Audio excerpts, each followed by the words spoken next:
And well, of course, Sohini is always dressed that way. So, Al-Hassan Sohini, Member of Parliament for Tamale North. Thank you, Al-Hassan.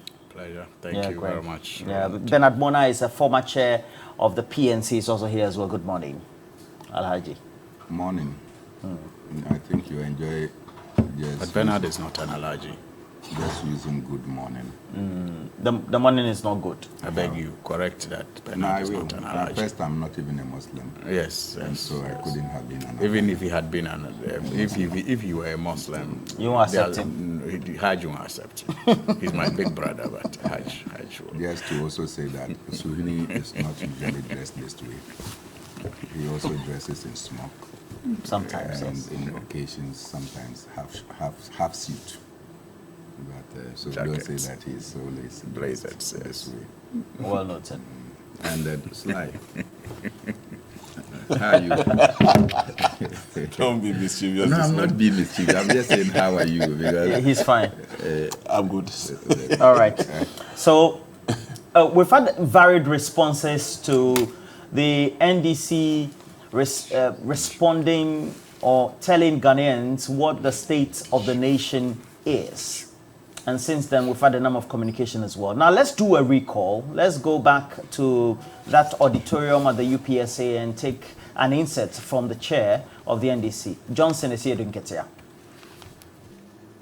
The true state of the nation is when a ball of kenke, which used to sell between 50 pesos and 1 cedi in December 2016, is now being sold for between 4 cedis and 5 cedis.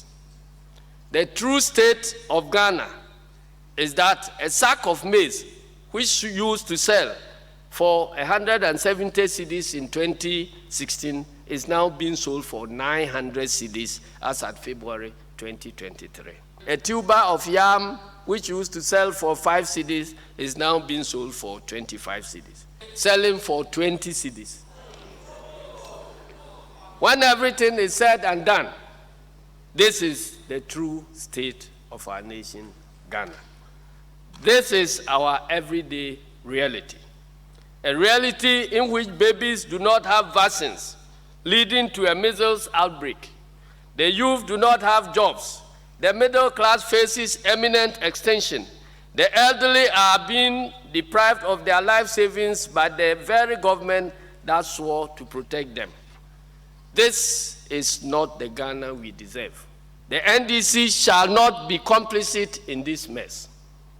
We are determined to work assiduously with the Ghanaian people through our superior patriotic policy alternatives and impressive track record to rescue our dear nation from the abyss.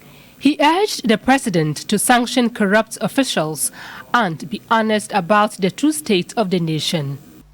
A nation where journalists who unearth corruption are harassed, intimidated, and sometimes murdered, the Ahmed Swalis of this world. A nation where members of parliament who diligently carry out their constitutional mandate of oversight and expose crimes are persecuted. There's Samuel Okujato, Ablakwas, and Atoforsons of this world. And a nation where those who fight corruption are fought back and are even described as terrorists by the courts. The Anas Arimeyao Anas of this world. Ghanaians have come to realize that the claim by the president that he knew how to revive a dead economy was a scam. There will be no haircuts was a scam. The promise to build 88 district hospitals within a year was a scam. And since then, we've had some responses. Slightete. No, but here's your statement. So speak to it. The statement of well, anyway, I mean, if when you heard that statement, what was your main issues of rebuttal? Well, Roland, thank you, and good morning to our viewers. Good morning to my friend, my former friend, Bernard Mona. Indeed, I am former friend. Now that you are in government, my former friend. I'm and then to my colleague Sohini. Roland, I'm not surprised.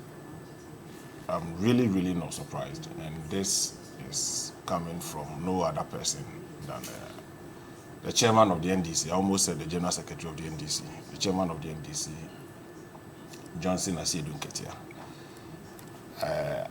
We've come a very long way as a country, and politics of this nature, we should find a way to up our game as politicians. These pedestrian courting emotions for political power or political expediency, if we are not careful, we won't really up our game as politicians, and for that matter, as a country. Why am I saying this? We've had the politics of a gallon of petrol being exhibited at campaign grounds. We have petroleum politics of where petroleum products are sent to the chamber of parliament, where a ball of kenke is sent to parliament to, as it were, exhibit the cost of it and the living standards of our people, without looking at other variables and the causes of some of these things where we are where we are. And all political parties are guilty. And one would have thought, after 65 years, or having come 30 years of our fourth republic, this kind of politicking should not find its way back in coming 2024. But this is a party. I've always said that if NDC had never been in power before, I can grant them under the Fourth Republic. Perhaps one will be worried about comment and statement of this nature. But once they've had opportunity to have governed this country under the Fourth Republic for a number of years, their records are available. And one would have thought that as he make these statements about cost of living, itemized prices and all that, he would have gone back from 2009 to 2016. The price of these same commodities as inherited in 2009 to 2016. That will make a very good judgment on what he's doing. So he should go back, because they had been in power. They inherited this economy. When the president came to parliament on the State of the Nation address, and the president recounted the kind of economy we inherited in 2017 and how we've performed till 2020 when COVID broke and then Russian-Ukraine war came, and how the economic architecture of this country has been altered. People say that, tell us the state of the economy today. Don't go back in history and tell us. But if the NDC want to take us down memory lane, one will respect the NDC, and for that matter, General Mosquito, that our records in 2009 to 2016, this is what we were able to do for you. A ball of kenke was selling this, and we reduced the price of a ball of kenke. A liter of petroleum products was being sold at 1 cedi, and we reduced it by the end of our 8-year tenure to 50 pesos. Then you took it for 50 pesos between this time and this time. Then that one would have thought that one would even respect his opinion. But you've chosen to go down history, and you are part of our history. So that's why I have a problem with him. This also not to say or to complain about the current economic situations we all face, but one should be fair to the good people of this country. That look, the challenges of today were not, or the factors that are affecting these things he's talking about today, were not in existence at the time he was referring to. A typical example of COVID that they don't want to hear. But globally, we all know that COVID has played a very significant role in cost of living. The advanced countries, or the good democracies, or developed countries that we are all aiming to get there, industrialized countries of this world, are all on their knees. Most of them, the cost of living, the prices. You go to the United Kingdom, demonstrations after demonstrations. You go to the US, the prices of goods, mortgage rate had shot up. These are realities of these times, and nobody can sweep it under the carpet. So you should compare the factors prevailing today and compare the same factors when you were in power, the situation was worse. Let me ask you. He's talking about national debt. They inherited a national debt of 122 billion Ghanaian cedi. It shot up 9.2 billion to 122 billion within the space of how many percentage? That's well over 1,000 percentage point increase of our national debt. Today, compare the national debt of MPP between what we inherited and today. How many percentage of increment? That one. In 2017, what was the national debt? In 2017, 122. What's the national debt today? It's over almost 600 billion. So what are you talking about? So the percentage, I'm talking about the percentage increment. What's the value of the percentage increment? No, but I'm talking percentage terms. In real terms? No, when you say nominal terms or in real terms, I'm talking, he chose, that's what I'm telling you, he's chosen to go nominal or in real terms. I'm taking percentage of increment of our national debt. You understand? So that is what... And I've just asked you a very explicit question. Please, if you ask, I'm saying that one will decide if you want to play politics with it. Okay? So if you want the value of our national debt today in terms of percentage, the NDC had added more to our national debt in terms of percentage in the same period. So 9 billion. Yes. You subtract it from 120 billion. Yes. How much do you get? It is not about the nominal. It's the time. Look, the value then and the value now are not the same. And so then, the best... and then 600 billion according to you. If you subtract 120 billion, how much do you get? No, so I'm saying that if you go that way, you can choose to go nominal and you sound the numbers so huge. But I'm saying the percentage of increment of our national debt, 1,000% plus, is not the same as 500 or 600 percentage points. It is not. It is not. The size of our economy at the time is not as bigger as it is today. So obviously the values are changing. But the percentage at which you increase our national debt are not the same. So I'm saying we should be fair to history.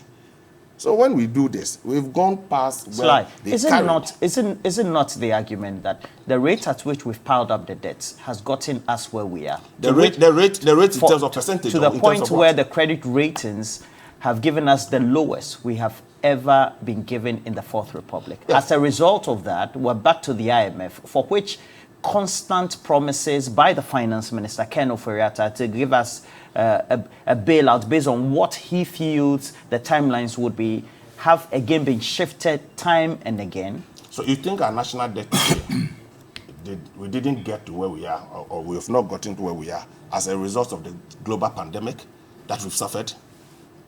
Balance of payments that we've suffered?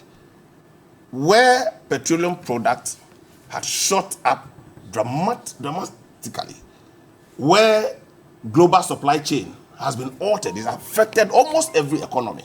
So the situation and the prevailing circumstances are not the same. We are worried about debt levels. The domestic bonds.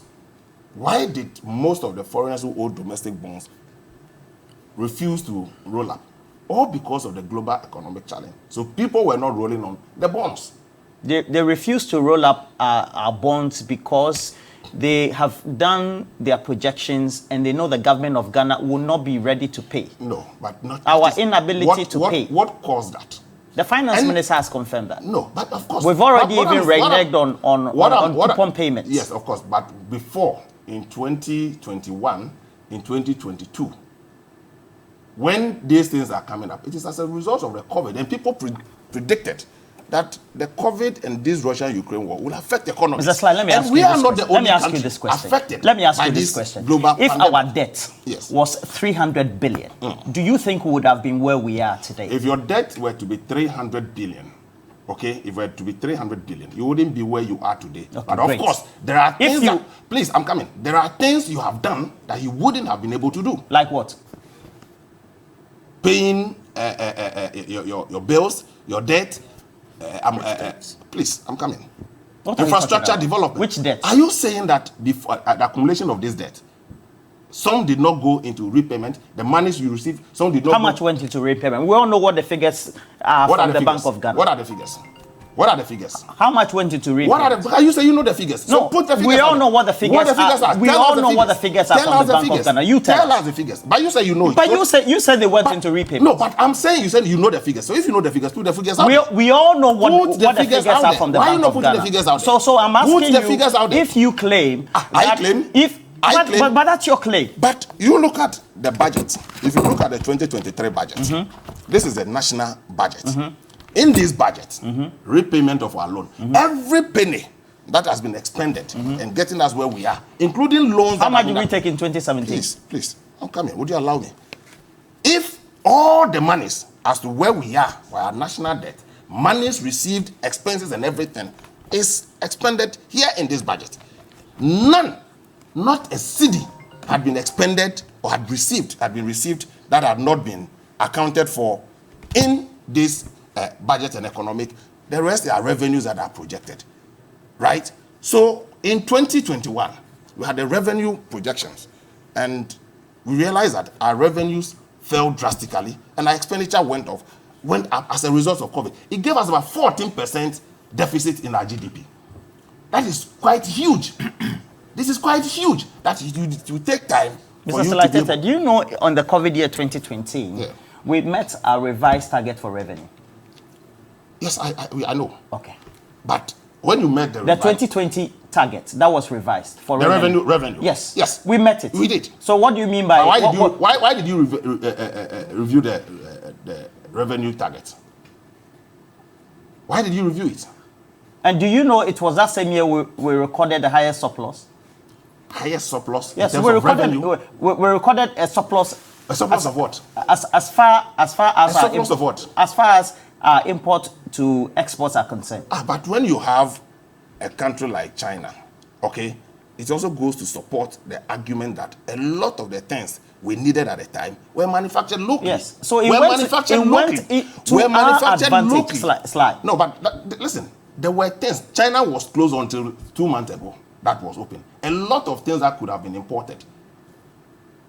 We didn't import them. People had to improvise. So in industry and trade, yes, you may receive the surplus, but it also goes with a support of local industries to be able to meet our demands. And that's also an expenditure. That's also an expenditure. It did not come by an accident that you meet the surplus without doing any investment for that matter. So I'm surprised. That is why I'm saying that the conditions prevailing today are not the same conditions prevailing when they were in government. So they should be fair to the good people of this country. Tell us what you left or what you inherited from President Kufuor. Where did you take it? Then the argument or the history you are recounting today will be fair. We are not saying that the levels of our debt today are so comfortable for all of us. Look, where we are all affected. All of us. Businesses are affected because of the high levels of the debt levels we have today. But ask yourself, how did it come about? And people keep making the point that I have no problem with people questioning the expenditure, some expenditures we've done in this country. That is fair to make. But for you to go a ball of kenke and all these things, it will be fair to the conscience of this country when it goes back, what they inherited after 8 years, what was the state, then you will come back to President Akufo-Addo, what he inherited and what is the state today. There can be a fair argument to make. According to Selatete, that sort of politics is not good. Because the rate of inflation and the rate at which values of items are always changed. Well, good morning, Roland. Good morning, Sly. Good morning to my big brother, Bernard. And good morning to our viewers, especially the very good people of the Tamale North constituency. Let me take this opportunity to thank my constituency women's wing, the branch women organizers. Yesterday filed my nomination on my behalf for the opportunity. The women organizers, yes. They filed my what's with. No, just taking note of the women. I just want to thank them. I mean, they are like mothers, they're like my sisters. You filed your nomination and yesterday. I want to thank them for the time that they spent on that and the sacrifices that they made. Let me also congratulate the people of Gonja as they outdoor their new king today. And we wish and pray that his reign will be as peaceful and as enduring as his predecessor. My aide and secretary in my office, Alhaji Salifu Dahim, unfortunately also lost the father 2 days ago, buried yesterday. And I just want to send my heartfelt condolences to the family. Our father, may the good Lord accept him in his bosom, and my heartfelt condolences to the Flamingo family. My heartfelt condolences to all of them. Roland, when I was listening to Sly, You loved it. I couldn't help but notice the struggle with which he made his points that were quite difficult to comprehend in most cases. I understand though.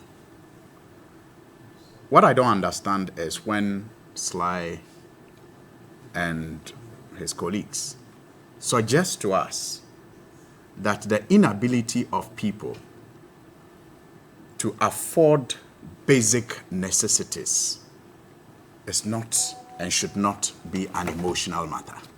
I don't get it. If I get up and because the price of bread has so skyrocketed that I cannot provide bread for my children to have breakfast before they go to school, how can you tell me that I shouldn't be emotional about such things? If I am unable to go to the hospital because my national health insurance card is not effectively, giving me the help that I need, and I don't also have the money to buy the drugs that have also seen unprecedented levels of price hikes, how can you tell me not to be emotional in a situation like that? Fuel prices. You are not able to even take your children to school because you can't afford to buy petrol. And that is the reality of some parents, many parents out there today. And yet, when these things are raised, your advice is that we should take our politics out of the emotional. I mean, what is that? How can people not be emotional about their inability to afford the basic necessities of life? How else should they react? You say you shouldn't go back. Compare it. The times change. Times shouldn't always change for the worse. Times shouldn't change for the worse. Is that the justification? Is that what was promised? Is that the basis upon which they got power?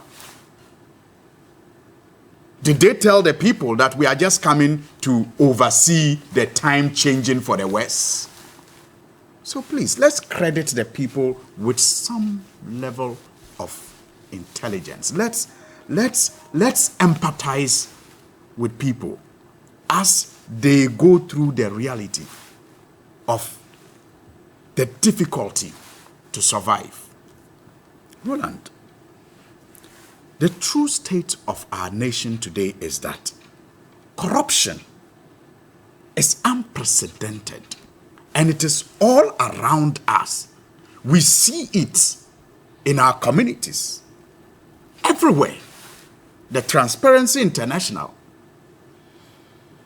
if you like, officially, by their, annual releases, has confirmed that corruption is unprecedented. That is our reality.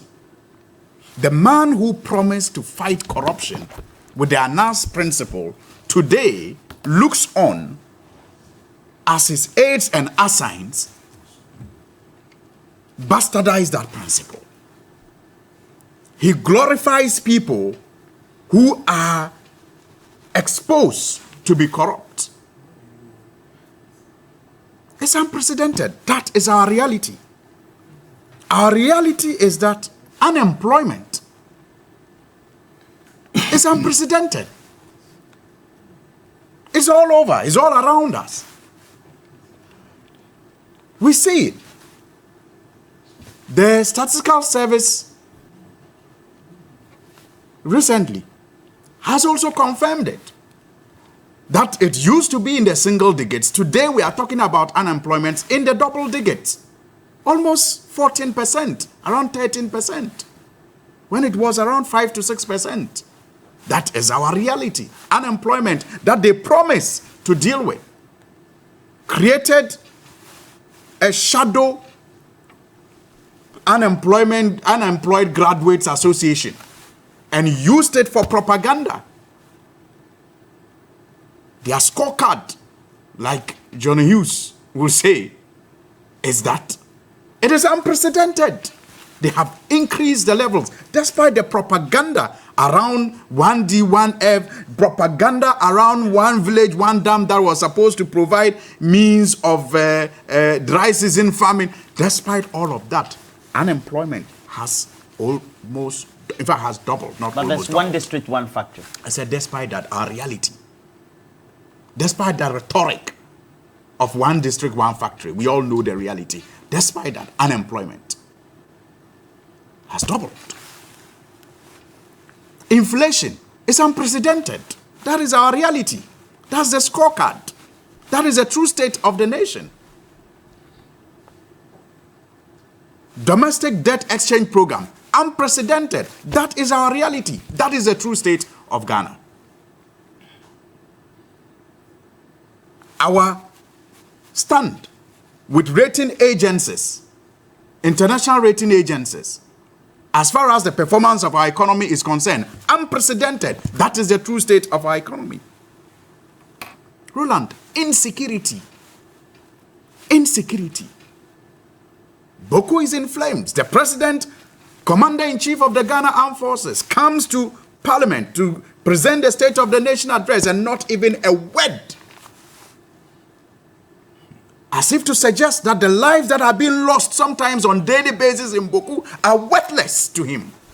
Maybe they are, because he has supervised an election that for the first time has led to the loss of lives in this country. And when he addressed the nation after his victory, all he could say was that a few lives were lost. So maybe the lives in Boko are worthless to him.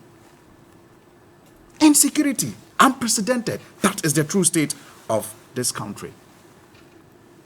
Roland, regardless of the propaganda, our living reality on our roads all over this country is that the deterioration is unprecedented. I was listening to, people who went on a program that was organized by your sister station, City. They have this tour around the country. Listen to their boss when he came back, talk about the deterioration of our roads. But that we have always known, because the road fund, the Ministry of Road, is not committing anything to maintenance of roads. And when they do reshaping and graveling, they list it as new roads. Well, we're in funding difficulties because of COVID in Ukraine. Our educational sector, Roland, the mess there, from the basic level to the tertiary level. Ask any educationist, speak to any educationist. It's in a mess, unprecedentedly so. But that's free SHS, Suhidi. It's a mess. It's a mess. Parents are suffering. In fact, Roland, this year and last year, the number of requests I've had from parents needing help for their children to go to senior high schools outnumber those who have children going to tertiary level. I don't understand. It's free. He knows it. He's a member of parliament, and he knows that it's not free. Like, he knows that like parents you get are bent apart. And it's not even about the cost, Roland. For me, it's not even about the fact that it's a lie that it is free, because parents are paying so much to prepare their kids to go to school. It is not even about that. But it is even the fact that these children, yesterday, only 2 days ago, not yesterday, 2 days ago, I was in Kalpohene Secondary School. After my program I had a program with some other people there. After my program, in fact, during my program, the area coordinator there, Okasha, came to me and said that the students, secondary school students, had come to him in a group to request a meeting with me after my meeting with these people. After meeting them, I went to meet the children. Their complaints, where they sleep. Some of them sleep on the veranda. The food they are given. Sometimes which school is that? Kalpahini Secondary School. Kalpahini. Kali School. The children came to me to relay these frustrations just 2 days ago.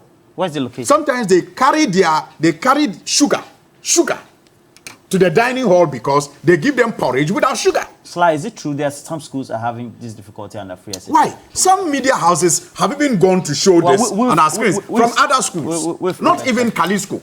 But I'm talking about what I experienced just 2 days ago. So it is a mess. Let's admit it and find solutions to it. And that is why General Mosquito tells you that the NDC, in partnership with well-meaning Ghanaians, will craft the policies to fix this mess. Because we have the track record of fixing the mess. And then they talk of COVID. Hold on. What they don't tell you, and what they hide in all this discussion every time, is the fact that we are chasing the IMF today for how much? $3 billion over a period of time, not in a single year. But Roland, guess what? Under COVID. Because of COVID, we got 30 billion Ghana cedis. Because of COVID, we got 30 billion Ghana cedis. Are you saying that we would have been able to raise this even if we didn't have COVID? What did we do with it? We partied. We misappropriated. Oh, the Auditor General account is there for us to see. Where you go and spend 11 million, Ghana cedis without record. You give people insurance and you don't even have the list of people you give insurance to because you just want to give some people money. Information service officers are given COVID, whatever. What? It is there. 30 billion Ghana cedis because of COVID. And yet they say our problems is because of COVID. When COVID gave us this much.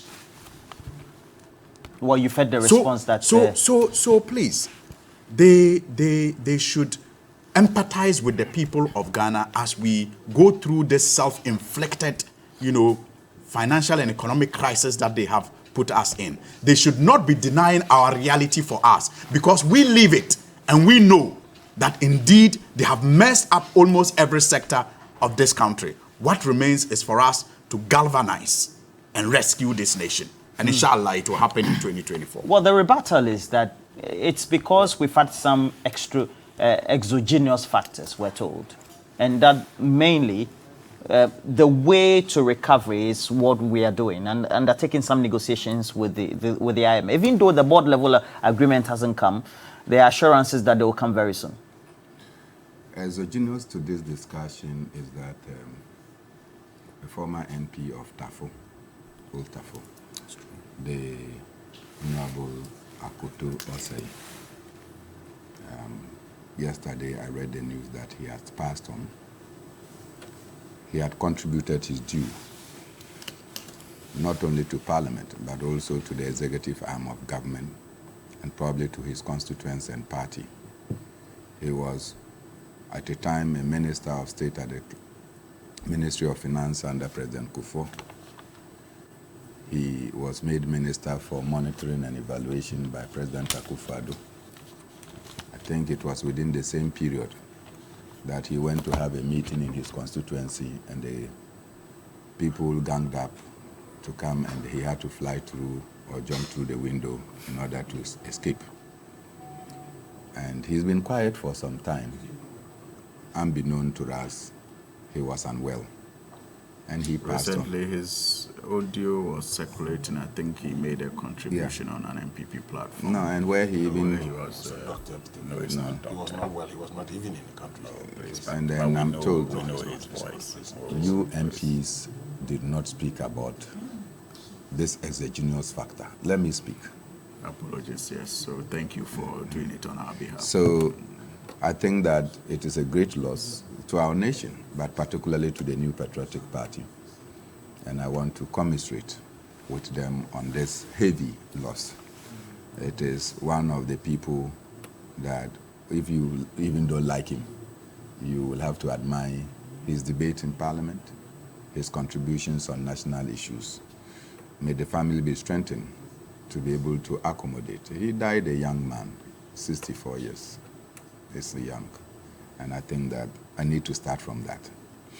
We are discussing the National Democratic Congress's leaders' presentation.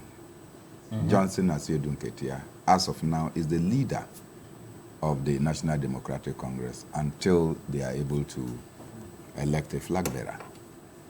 And to the extent that he enumerated the very facts of our society, that corruption has fought President Akufo-Addo and his appointees and has defeated them.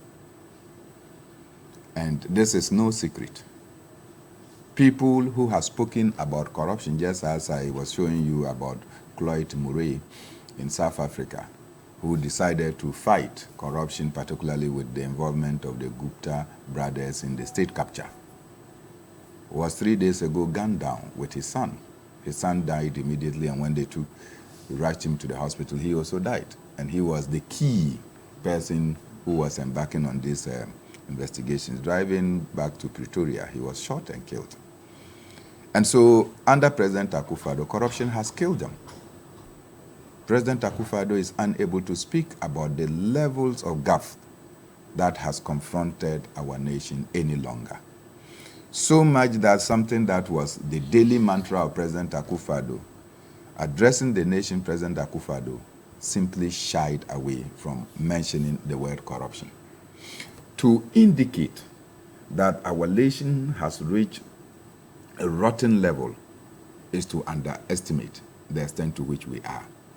And this has been magnified by the fact that President Akufo-Addo, anytime his appointees and ministers are said to be involved in acts of corruption, all that we see is that he comes to say, I have done my investigations, this person is cleared, and I've reinstated him. So you can start from the Australia visa scandal. He was working with the Ministry of Youth and Sports through the National Youth Authority. And the Australia scandal came. Everybody was terrified. President immediately identified people and suspended them. And this is probably the first time we are seeing that ministers and appointees are suspended. They are not dismissed. They are suspended. And after a while, President goes to the Koforidua Stadium to go and announce that why? The deputy minister that I suspended, after my own checks, he was not involved in the Australia visa scandal. So he has been reinstated as deputy minister. So now that he has been reinstated as deputy minister, what happened to the scandal that baffled and shocked all of us? The scandal occurred, so we let it go. We had the issue of cash for seats, where people sitting proximate to the president had to pay money. We had the issue of 5 million contaminated oil that was sold to a company that was not registered by Ghanaian laws. And so all these things, you come and see a president clearing the people. After investigations. Who investigated that? The president cannot be the center of the investigation, and he should not be the one to be making the pronouncement. We sat here when Frimpong Boateng was accused that over 500 excavators and accessories that were seized from their owners, he decided to go around to check. He said they were in excess of 750. When they finished the check, they only could see that there was only 161 of the excavators. What happened to the excess of 500? What happened?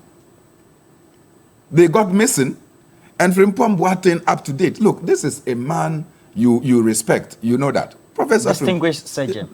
Distinguished, a man who sacrificed, well acclaimed, has such high reputation.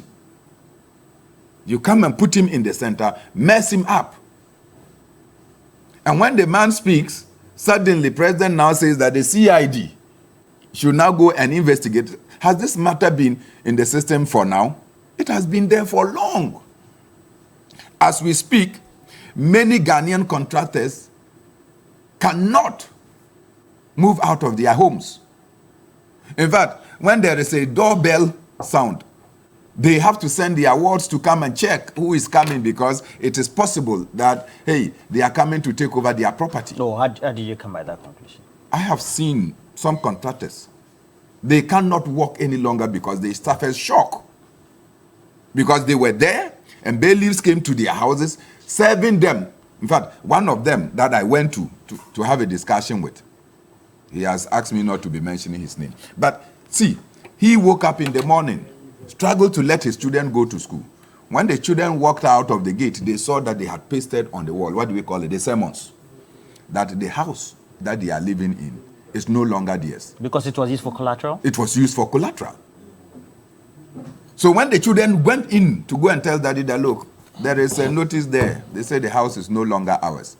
Out of shock, the man could not finish his breakfast. According to the contract, you said they are owed over 10 billion. So you have this crisis. And the worst is that when you get money to pay contractors, you select 1 or 2 big contractors. And you allow those who have done small 500, 300, 1 million jobs, you are not paying them. And they are in the majority. And they will get the money and the money will stay here. So honestly, look, President Akufo-Addo decided to do a charade. Oh. When you know charade, you pick an act, right? He decided to That's do it. deceit. You can't say that it's a charade. Well, maybe President didn't deceive you, but he lied to the nation. That's And the President could not tell us. And you know, one of the things that Suhini said that, look, it got me wheezy, has to do with the crisis we are having in Boko. That everyone is not comfortable. People from both sides of the Kusasi and Mamprusis are dying, including people from outside. The last time I came here with Titus Glover, his niece, who left Accra to go and do policing work on a motorbike, was shot. Many people have died. To talk about the state of the nation without talking about the levels of insecurity and our compromised democracy is to say that the president is oblivious of the state in which Ghana is.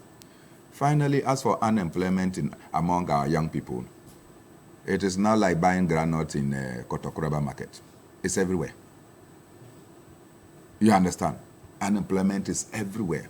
And I'm sure that before Sly will leave here, we'll go out and you meet a team that are coming to Sly to find out opportunities.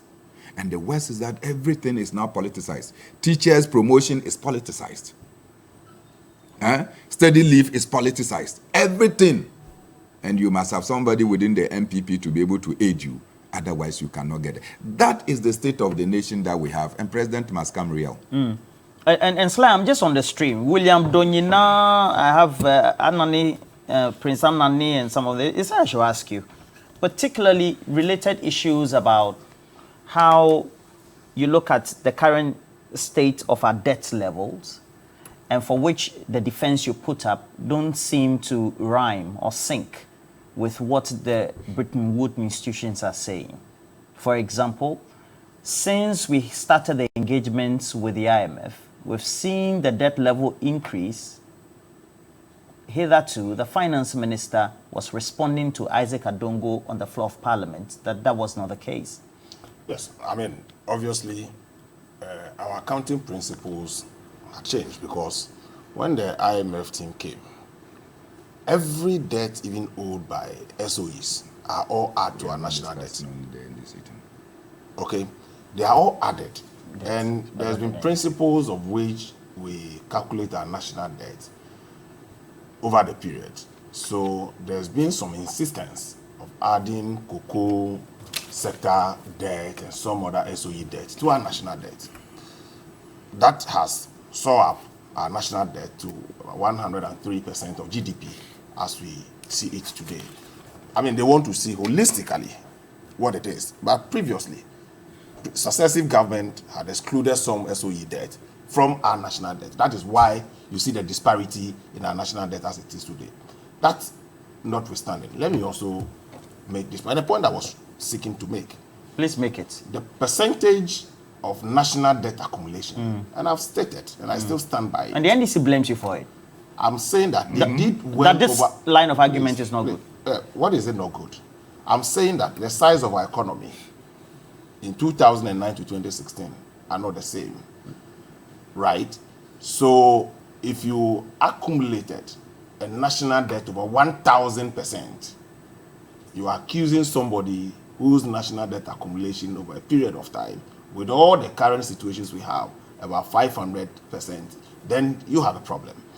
But let me come to what Honorable Sohini said with respect to how much COVID resources we've garnered. That is 30 billion. I have in my hand the Auditor General's report that's indicating that we actually mobilized 21 billion. I mean, this is a report I have before me. I don't know where he's quoting from, but I'm having 21 billion. And the explanations given, and people should get this clear, that the resources that were garnered, about 46% of it went into the financing gap of our national budget. Is that what the Auditor General told you? Yes, of course. That is what, it came to Parliament, and Parliament approved it. That's not what is written in the Auditor General's report. I'm saying that what Finance Minister came, and that report was given to the Auditor General, what it came to Parliament, all the monies mobilized, the 21 billion, all didn't go to direct COVID funding. Part went into budgetary support. 46% of that money went into it, and the rest went into direct COVID expenditure. So that point must be made clear. And that's what 53.8% went into direct COVID expenditure, and the rest went into supporting our budget. Where hitherto we had budget support over a period of time. So please, people should get that point clear. And let me also say, for the schools that he mentioned, that they don't have, yes, we all know, free SHS has escalated the numbers that were going to school today. And if anybody tells you it will come with no additional burden on the state, then the person is mistaken. When we didn't have free SHS, where about 100 to 150,000 of our kids are not able to go to secondary school because of poverty. At the time, schools were closed down in the northern region. Yes, for failure, for bursary. They are feeding grants. Schools were closed down when the NDC was in power. Capitation grants were not paid for so many years. So this challenge of the economic, of the educational sector, I will have no cause to doubt what he's saying, that indeed kids are sleeping. Look, go to English Amanfum Senior Secondary School. It's a day school. The school is trying to improve infrastructure for boarding for kids that are coming from quite a distance. The population has gone up so much that it is affecting infrastructure. So I have no cause to doubt what Honorable Sohini is saying. But I'm saying that in the face of all this challenge, I can understand the NDC says that we should progressively do free SHS and keep 100,000 more of our kids without no future in homes. Today, TVET, do you know, between 2021 and 2022, TVET enrollment has shot up from 13,000 to 47,000 because we've made TVET also free, just as the free SHS. So clearly, these are things that will bring additional burden on schools. I had cause to complain about centralization of procurement of food items to the schools. I have said that on a number of occasions, that I cannot fathom why we will centrally procure goods or food items and distribute it across the country. It is impeding the local entrepreneurship and then the local food production. Sorry? Because of coefficient. Exactly. Oh, please. You're still being mischievous. So exactly. No, I thought for a moment. That's right now, because we have to go on to the ECG issue. Yes, so please. No, but okay. So I have every cause. I'll give you 3 minutes. I went to Adisade College. I went to Adisade College. The headmaster. You went to Adisade College? Yes, I went there. If you look at Adisade College today, is it the Adisade College you went? I didn't school there. But I'm saying recent time I went to Addis to visit a ward. A ward, okay. Then the headmaster complained that the food, it delays. The food comes by delays. Sometimes some of the schools don't even have buses to go to the center and go and cut the food items to the schools. Because of not that the food is not available. These are genuine problems. So you're admitting what... I'm saying I have no reason to doubt. Right. But if you have this number of enrollment, obviously, it comes with a challenge. And by the messenger saying this, I'm not saying that this is constituency. And I have no doubt to doubt. I have no reason to doubt what he's saying. But I'm saying that the reason being that there are pupils in that school, but for free SHS, they would have been home. The burden the parents are sharing, I can reckon that because of the current economic situation, dependency rate had gone up. And people coming to you, not even for school alone, has gone up. So that is fine. And we have had this before. But I think that it is better to go through these challenges and have education than not having education at all. But it is put government on its toes to work harder to make sure that the infrastructure is improved, even in schools. So in 3 minutes, Sly says that it's the NDC that's not appreciating the issues.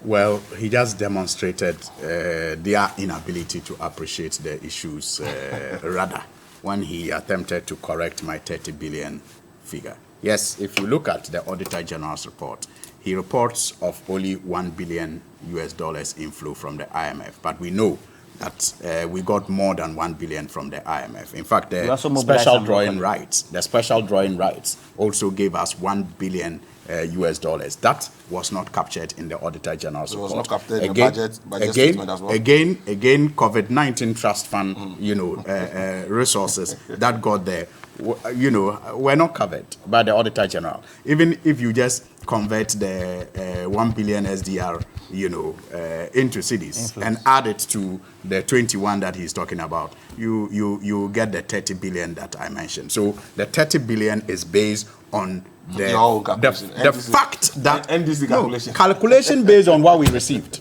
for COVID. The SDR was for COVID. I was speaking to the special drawing rights. But the reality is that the Auditor General didn't audit all the funds that came as a result of COVID. That is the point.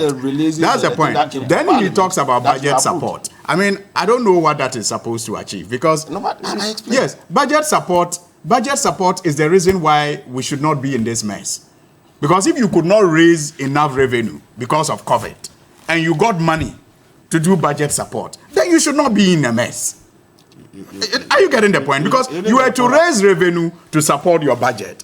But because of COVID, you couldn't raise it. But because of COVID, sorry, I wasn't interrupted. But because of COVID too, I mean, let me start again. You were supposed to raise revenue to support your budget. But you say that because of COVID, you couldn't raise the revenue. But then, because of COVID too, you got about 30 billion, part of which you say you use for budget support. So there should be a net off. So there shouldn't be a crisis. But the problem is that you mismanaged, you misapplied, and you stole the money. And that is why you did. That is what the Auditor General report reveals. That people stole money. Oh, people stole. Yes, I mean, no. Please, let's be fair.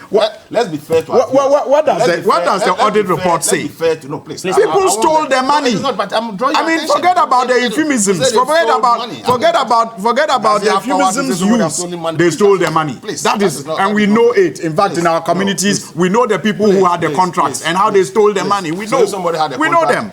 It becomes stealing. But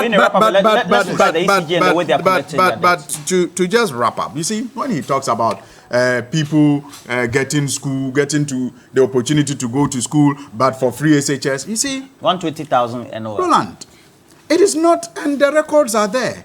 Nobody ever kicked against the, state making education free at the secondary school level. Nobody. It's in the Constitution. It's in the Constitution, actually. But the argument of the NDC has always been that if it must be done, it must be done well. You argued that you knew how to do it well and that you were not going to implement a free SHS that will let people starve the way they are starving.